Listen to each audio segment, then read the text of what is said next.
Good morning, everyone. So glad you're here.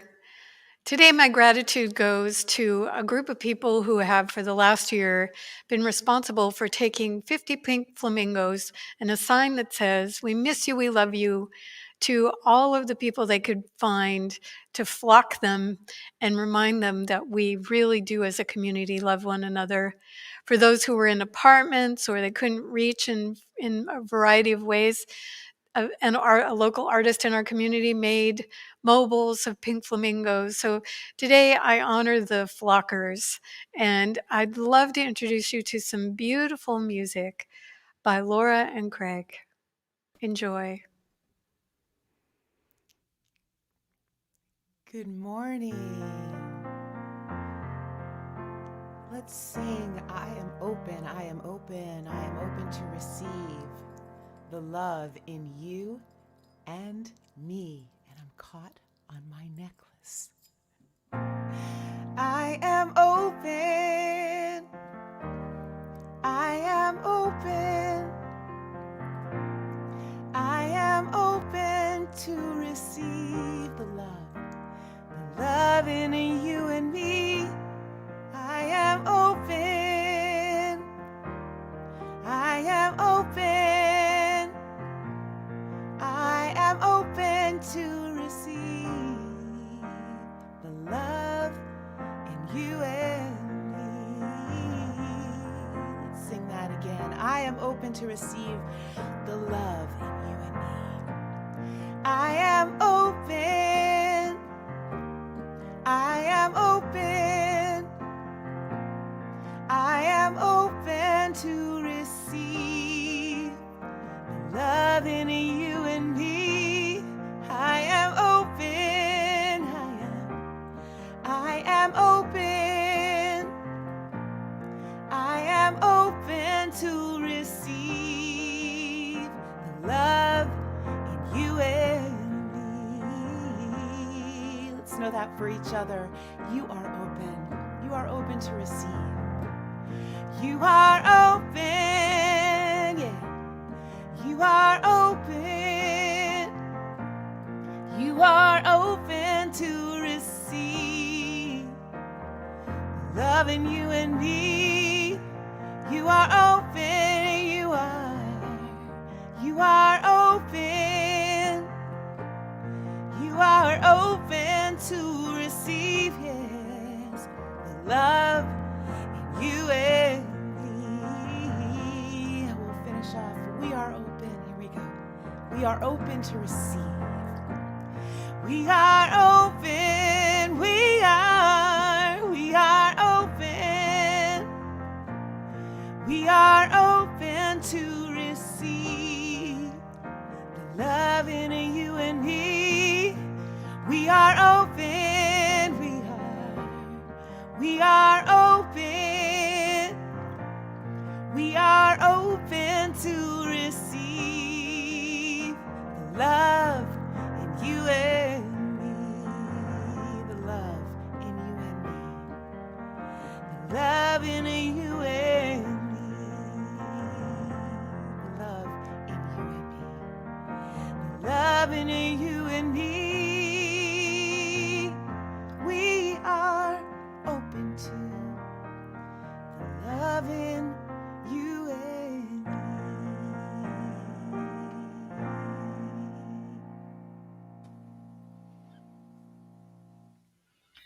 Good, beautiful morning. I'm delighted to do an invocation for you this morning.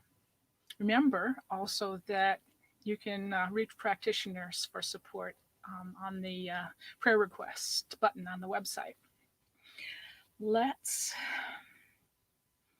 come together now in our virtual community. Join me in knowing that there's one divine spirit that is the source of all that is, one universal creative force that produces love, light, beauty, joy, and life. I speak these words for you as I speak them. For myself, I am an extension of that divine light.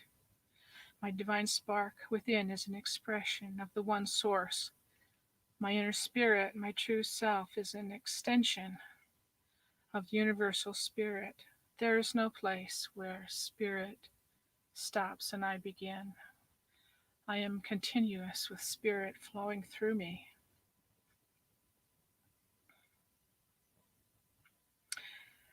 Dr. Andrea is once again this morning bringing us divine wisdom to remind us of what we already know. Universal intelligence and our intuition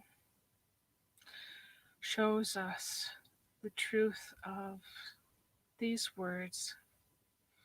We open to new insights and new joy. I open my heart to joy this morning. It's spring and it's beautiful and all is good. I'm grateful for this congregation, for this virtual gathering. I release these words into the creative medium, and so it is. And so it is. Amen.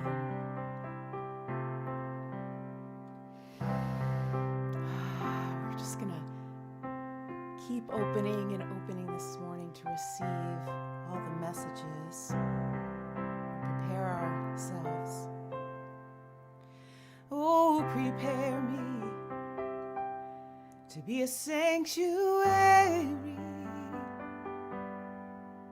pure and holy, tried and true. With thanksgiving, I am a living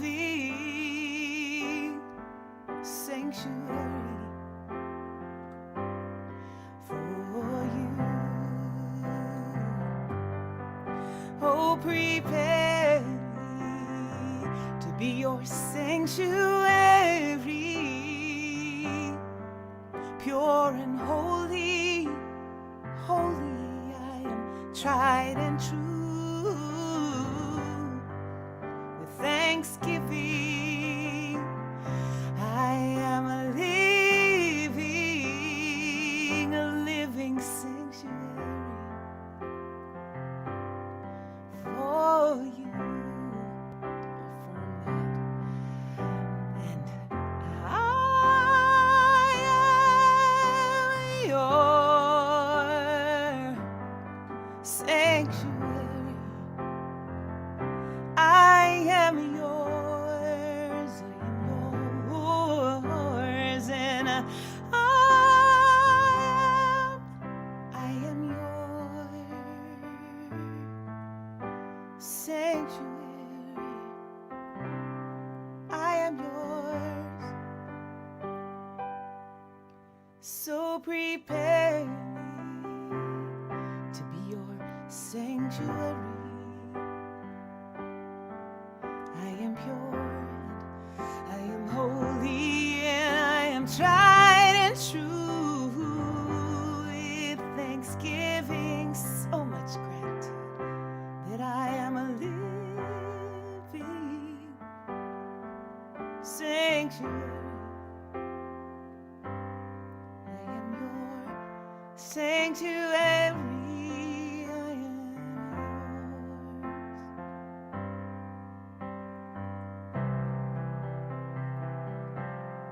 I am yours. I am yours.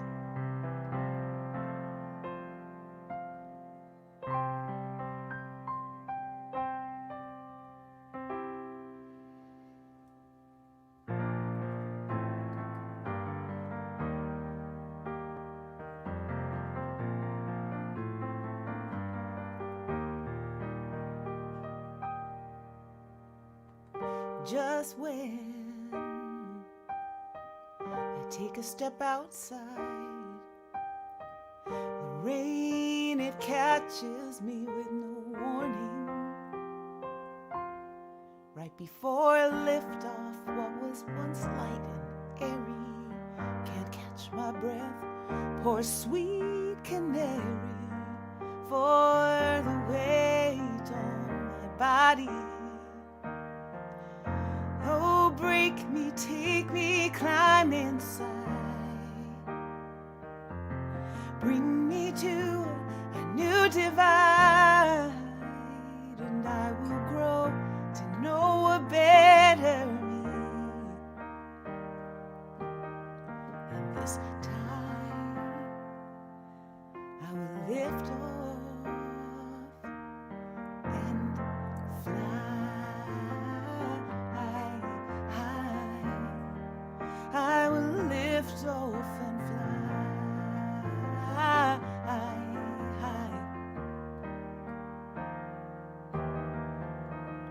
Just when I take a step outside, all around I see the empty spaces. No matter how many times on this flight I can barely get the height. Now I wanna soar with clean traces. Oh, break me, take me, climb inside. Bring me to a new divide, and I will grow to know a better me. And this time I will lift off and fly high. I will lift off and fly high.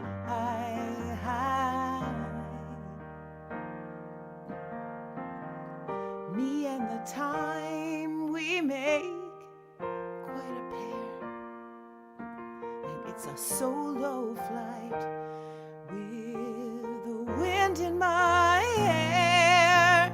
There's a quiet line between me and the air, and I like it here, yeah. I like it here, yes I do. I like it here.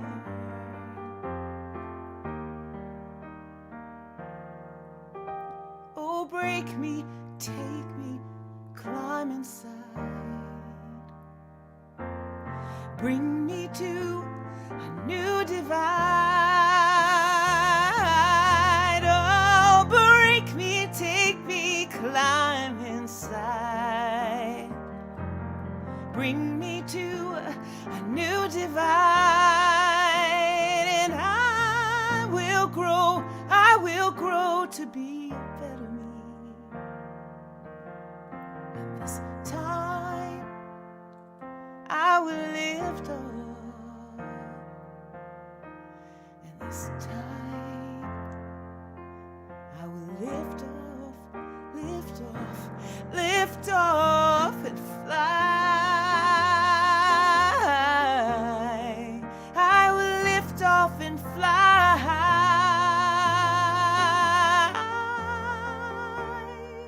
I will lift off and fly. I will fly high.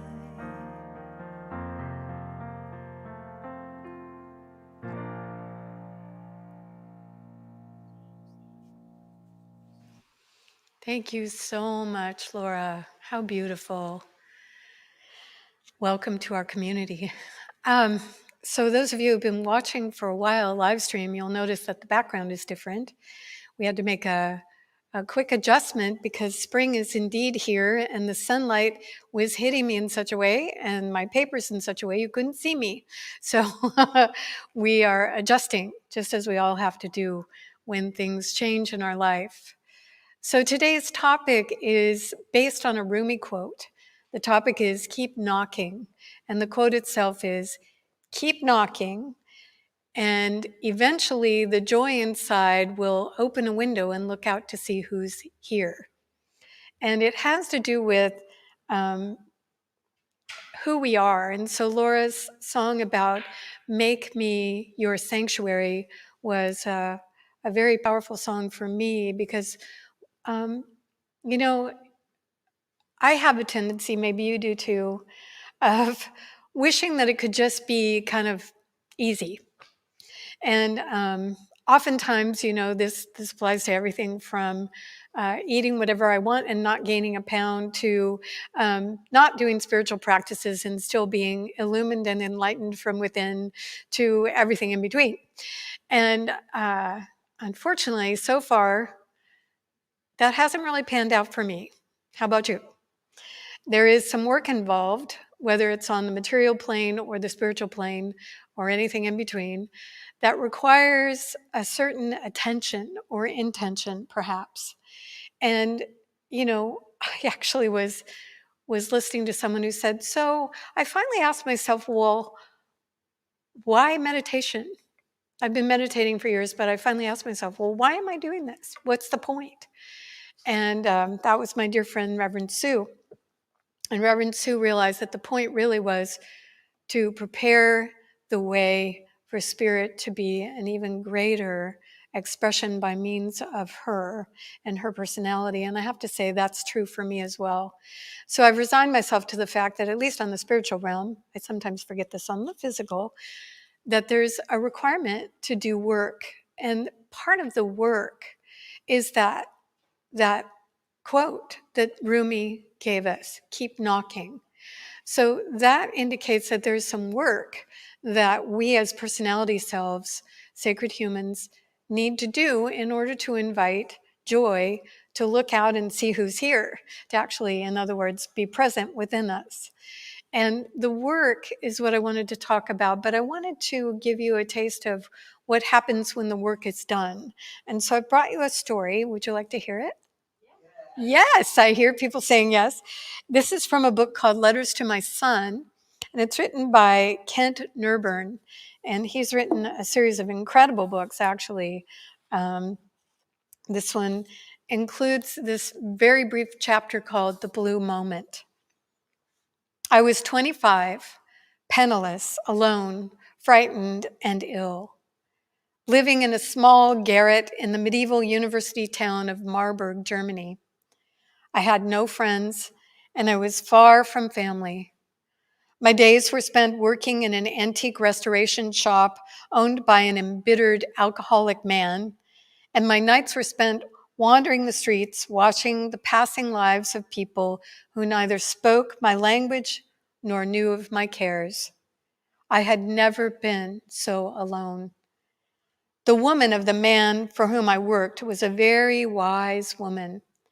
As a child of 12, she had watched as the Nazis came into her classroom and took the Jewish children away. No one had spoken of it, and the class had gone on as if nothing had happened. But day by day, night by night, she saw her friends and playmates disappear. She became a watcher and a survivor. For months, she watched me struggle with the turmoil inside me. She would see me sitting with the neighborhood children in the shadow of the castle, drawing cartoons. She would see me staring vacantly into the distance when I thought no one was watching. Then, one day, she took me aside.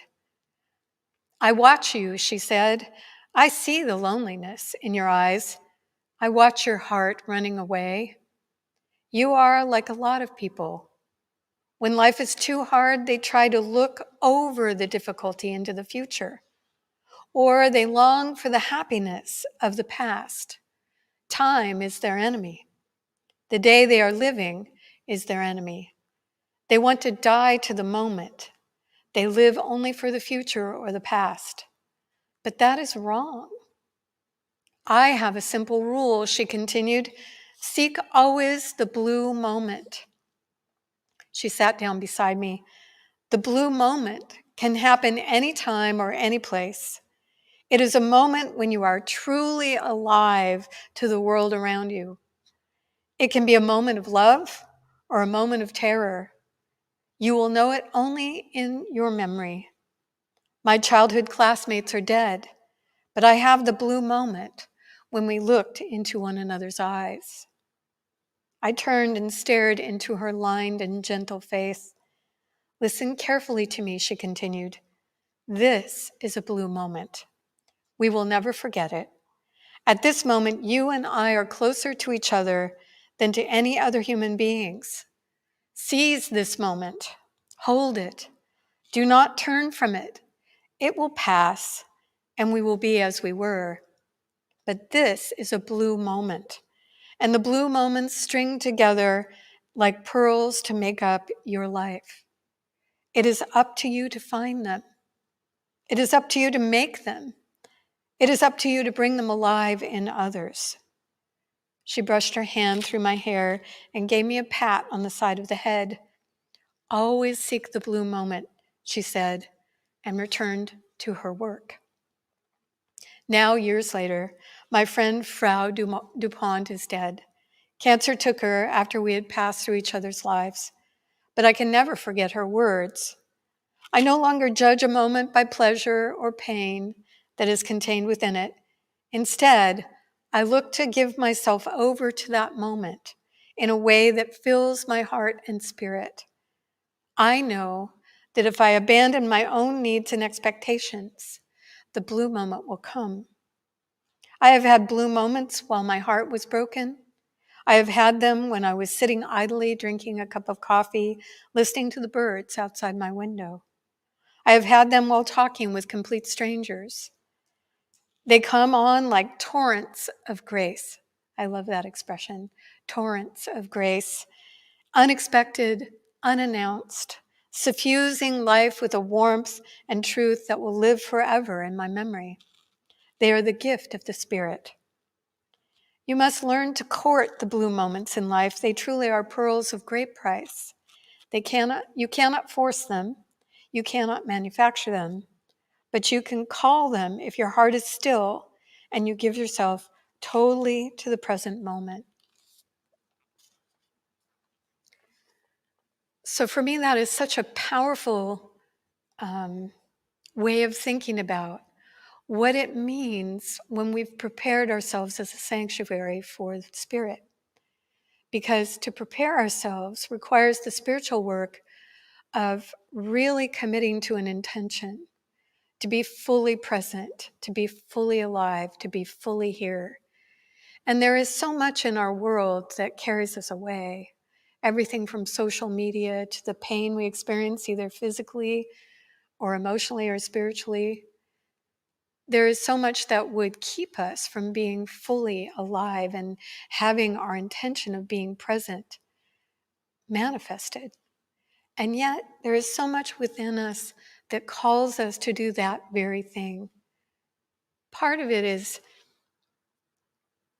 that sometimes we're so loyal to our own suffering that we forget to be present.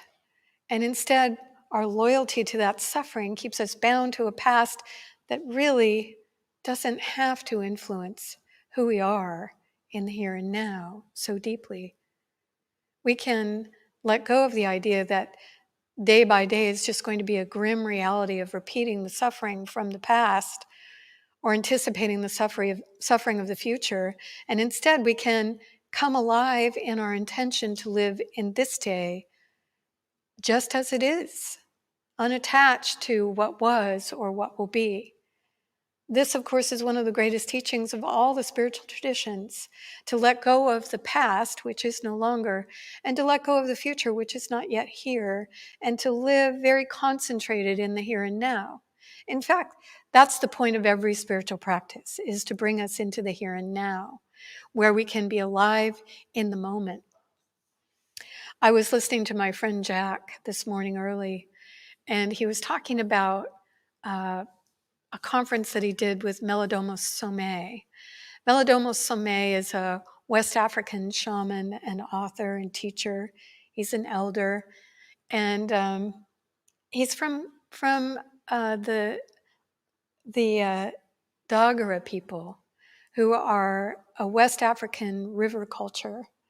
And so Jack was saying that in this conference, Melodoma was talking about this very thing that I'm speaking to. And this is what Melodoma said. He said, every being that is born is meant to deliver their cargo. and will not be fulfilled without doing so. Now, of course, cargo, a river culture, that's how they receive supplies, is through cargo boats coming and delivering them into the village. And so it's an apt analogy to talk about what it is that you and I are up to as spiritual beings in this life.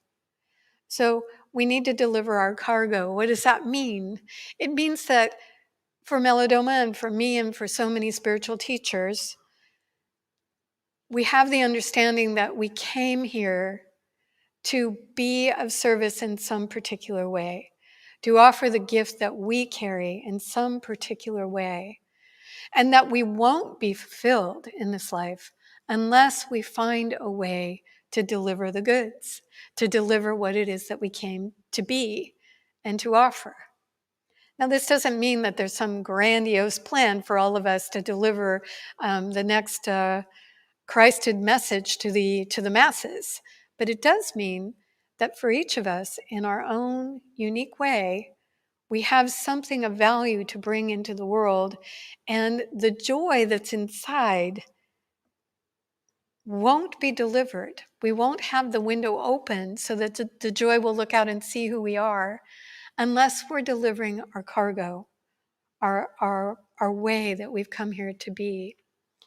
And so, since every being is born, we all believe, to deliver something into the world as a gift, it becomes really, really important to understand how to be present, how to not be distracted, how to actually come back again and again into the present moment. You realize, of course, that many years ago they discovered that there are over 2 trillion galaxies in our universe, just in our universe, not in the multi-universe, and that in those 2 trillion galaxies, there is no one like you. No one. Imagine that. You, unique in 2 trillion galaxies in this universe, and you, unique, focused, concentrated, bringing all that you are, creating the sanctuary for spirit so that your gift can be given. You have something of richness and power to offer. And you'll never actually necessarily know that you've delivered in entirety, except if you're awake in the blue moments where you know that it's been delivered. And that's why that's important. So I spoke about how we so often live lives that are distracted. And the analogy that comes to my mind, is that this giving of the gift, creating the sanctuary, requires space in our lives. So for me, the space I take is often in the early morning hours because I'm an early morning person. Not all of you are like that, but the space required is critically important so that there's room for the intention that has brought us into this life to be made known as it needs to be offered in this day, in this time. I think about fire sometimes. In our Pacific Northwest, we're starting into what we call fire time, meaning it's just warm enough that we might want to be outside in the late afternoon, early evening, but not warm enough to do that without a fire. And so we build, you'll see in neighborhoods, fire pits going and little fires being built. And when I was learning to build a fire, one of the things that I didn't understand was that fire requires space. And so I would pile the logs on, thinking that by putting on a bunch of logs, that somehow it would make a bigger blaze and I would be warmer. But the truth of the matter is that too many logs will snuff that fire out just as effectively as water. Too many responsibilities, too many appointments, too many social media views are just like too many logs on a fire. There's no space. And so again and again, I bring myself to you, offering the insight that I have, which is we need that space. Music is known because of the spaces between the notes. Sacred humans offer their intention and their gift because of the spaces that they've created in their life to be more fully present in the now. When we're focused in that now, we know what to do and we know what not to do. And we can truly bring ourselves into the moment where the blue note is present. I had one this morning. Many of you know that one of my attempts is to eliminate plastic from our living, Joe and my living. And so I've invested in bulk teas from a wonderful little tea shop here in town. And so every morning I make myself a cup of tea. And for whatever reason, the blue note showed up at about 4:30 this morning. I was making myself a cup of tea. I had my little tea thing full of Scottish blend and had poured the water in. And it takes a few moments to steep, so I was doing other things. But something made me turn. And as I turned in that moment, I was caught by the beauty of just this beautiful wisp of steam rising from that cup. Maybe it was the light from the kitchen that struck it in such a way that I actually was present for it. Or maybe it's because I've built space into my own life enough to be present. And what happened was that I was present for the people who grew that tea wherever they're from, the people who cured that tea. What happened was I remembered all the hands that brought that tea to that little shop in Bellingham, Washington. I saw myself walking into that shop and the tea seller telling me about this particular blend, bringing it home, putting it in a mason jar. The whole string of events was present in that steam rising from that cup. And what happened was this quiet joy early in the morning visited for a time, that deep appreciation for the interconnectedness of all life. That's what happens when we build a sanctuary inside ourselves so that spirit has room to express. It doesn't sound like much, I'm sure, but moment by moment, those moments allow me to experience such joy in the midst of so much suffering that the world has. I invite you into that. It's really worth the spiritual effort. It may take me a while to realize the physical effort required to be a little slimmer, but I got this spiritual thing kind of down for now, and I invite you into it. It really makes a difference. It transforms life and allows the prism of our experience to be rainbowed, multifaceted, multicolored, filled with beauty and great joy. So let me do a prayer for that. Echoing what Francine, our practitioner of the day, said earlier, I turn now in the seat of consciousness to the sanctuary of heart and mind,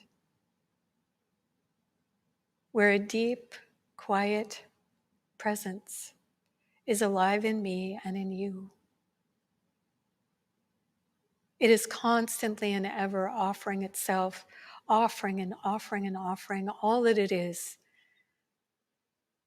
And now, as I turn to that presence within, I realize that I have built a place where I can receive the offer with deep joy and gratitude and take what is mine to do and be and offer it to someone else. I resolve then to build that sanctuary ever more beautifully inside my mind and heart so that the spirit that I am and express has more and more of a place to be so that it can offer what it is out into this beautiful world of ours, taking the gift and offering the gift in a beautiful cycle of circulation, love, and intelligence that brings joy in me and allows me to offer joy to you. I am so grateful for this life, for this sanctuary of heart and mind, for the incredible opportunity to be part of a vast cycle of giving and receiving joy. And so it is. So it is. So I know some of you are going to turn your TVs off, your computers off. But for those of you who are still with me, I wanted to tell you a little bit about what's happening here at the center. We have some wonderful Earth Day opportunities for you, including a hike this week if you're local with Kathy Angel, one of our wonderful community members, who's going to be taking people on a very gentle walk in nature at Point Whitehorn Nature Preserve, Marine Preserve. And that'll be happening this Friday at 1:30 p.m. And all the details for this hike and also the one that Kathy will be offering on the 24th of this month are available on our website. You can just go there and find even the directions on how to find Point Whitehorn. Say that 5 times fast. We also have a discussion, a Zoom discussion that's going to be happening on Earth Day after many of us view a documentary called Kiss the Ground. It's being offered for free from April 16th to April 25th through our local independent film house, the Pickford. You can, from anywhere in the world, go and access this documentary during those dates, the 16th through the 25th, and watch this wonderful documentary for absolutely free, and then join our Earth Steward team to have a discussion about what the documentary brought up for you. In addition, the Pickford has brought together a panel of experts who will be leading a panel discussion on the 25th of this month as well, and you can get details of that at the Pickford website. Really wonderful things to do on Earth Day. Today at noon, our men's group is meeting via Zoom, and if you would like to join them, you can go to our website and find the Zoom link there and be a part of the men's circle that has been gathering by Zoom for now at least a year, maybe even a little bit longer. We also have some community members, including a wonderful poet in our personal spiritual community, Cheryl Nelson, who are part of an offering that's being offered by our independent bookstore, Village Books, on April 18th at 4 p.m. The poets and authors have joined together to commemorate those that have been lost through COVID-19 and also to commemorate the extraordinary resilience that we have as sacred humans. So you're invited to be a part of that if you would like. And one of our practitioners and a local artist here in town, Deb Dole, has joined together with some friends, and they're going to be offering a very beautiful meditative practice called Creating Nature Mandalas. And the first of 4, it's seasonal, so the first of 4 is going to be offered on April 24th at 10 a.m. here on the grounds of CSL Bellingham. You're invited to bring a basket or a paper bag that you can gather natural things from the landscape here. We have 7 acres of incredible beauty to gather things. And then Deb is going to lead you in putting together your own personal mandala. So you're welcome to come. There's a suggested donation of $15, but of course, no one will be turned away due to lack of funds. It really supports Deb in her work. So we're grateful she's doing that. The practitioners continue with their incredible service to you by offering morning prayers at 7 a.m. via Zoom Monday through Friday, and evening gratitudes Monday through Friday at 8:45 p.m. Those links are available on our website, so feel free to go there and come on into the Zoom room when you have the time and would like to be supported in prayers and gratitudes for your day. I think that's all I have, so I'm going to turn it back over to Laura for one last beautiful song. Thank you so much for your donations and your presence.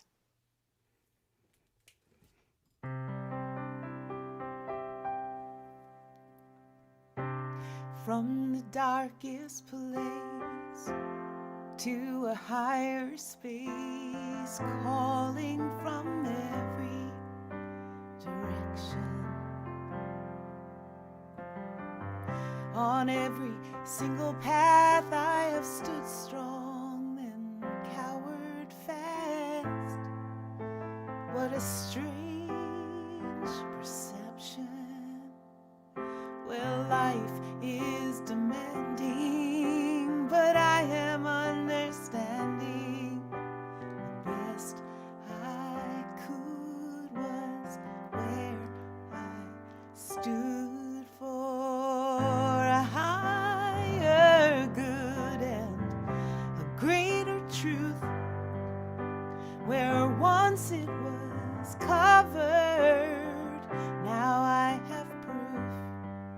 there's a bigger lesson, one I never expected, rising up from misunderstood.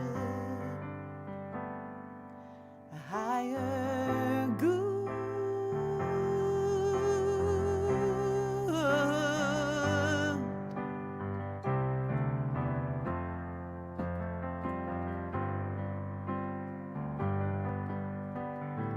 I'm always getting ready on steps that are so unsteady, dancing the same old dances. Ooh, well, I am never really sure how to fit myself through the door. Well, it's all part of taking chances. Well, life is demanding, but I am understanding. The best I could was where I stood for a higher good and a greater truth. Where once it was covered, now I have proof.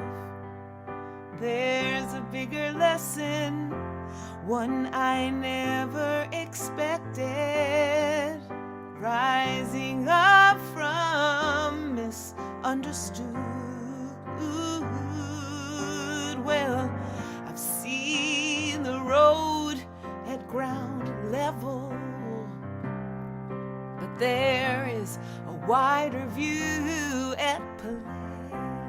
Much wider view, and it brings me home to revel on this fine, fine day, this fine day for a higher good and a greater truth, where once it was covered. Now I have proof. There's a bigger lesson, one I never expected, rising up